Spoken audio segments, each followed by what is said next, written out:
Now imagine this. You go digging a well in search of water, and what gushes out instead is what some people call black gold. In simple language, oil. That's exactly what happened a month ago to a group of men who were looking for water in the town of Salaxley in the self-declared Republic of Somaliland. The discovery, more appropriately named an oil sip, is now being investigated by authorities who hope to develop it further. One of those involved is Hussein Abdi Duale, a former oil and minerals minister in Somaliland, who's now working as an oil consultant. He's been telling my BBC Somali service colleague, Bidhaan Dahir, about the significance of the discovery of the oil sip. This is what they call an oil seep that was basically encountered during drilling a water well. But that is really good news for the area, because it means there is an active petroleum system in that area that has worked its way up into the surface. It will warrant further work, and it will bring a lot of attention to the area in terms of the operator.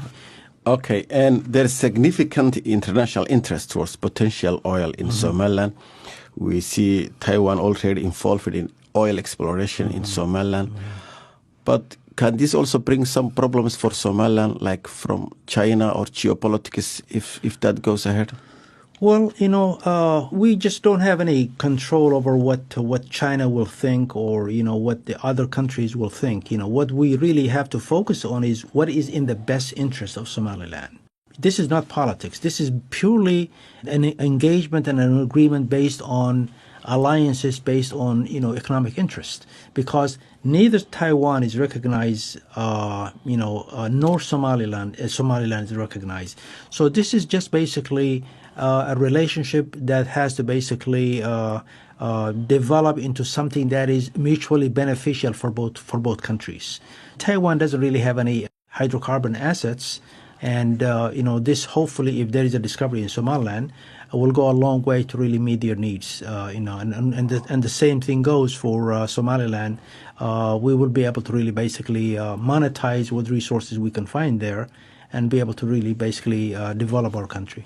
Is there also other risks that Somaliland can attract some attentions from terrorist groups like Al-Shabaab or other regional forces if there is now big oil discovery in Somaliland? I can tell you, there's always that worry that bad guys, bad characters would always make hay out of a situation like finding oil and try to really kind of like capitalize on really making problems.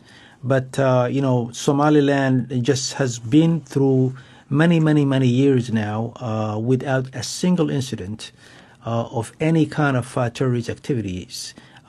Everybody's on guard on that, and when we were doing the seismic work, which was an extensive work that engulfed the entire territory of Somaliland, security was basically highly basically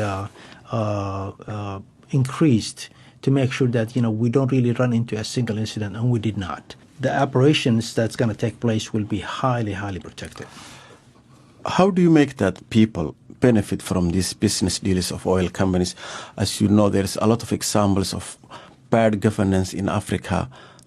We have talked to the community and explained to them that anything that is basically found in Somaliland will basically be shared by the Somaliland people. But people want to see Mr. Duale, people want to see a transparent way of presenting these agreements. When we had these agreements that we had in the CLIA government, I presented this to the Council of Ministers. I did not just go ahead and go behind the smoke-filled room and just sign an agreement with the oil company. It was for the entire government to see and approve. As a matter of fact, it was approved by the Council of Ministers. The former Minister of Oil and Minerals in Somaliland, Hussein Abdi Duale.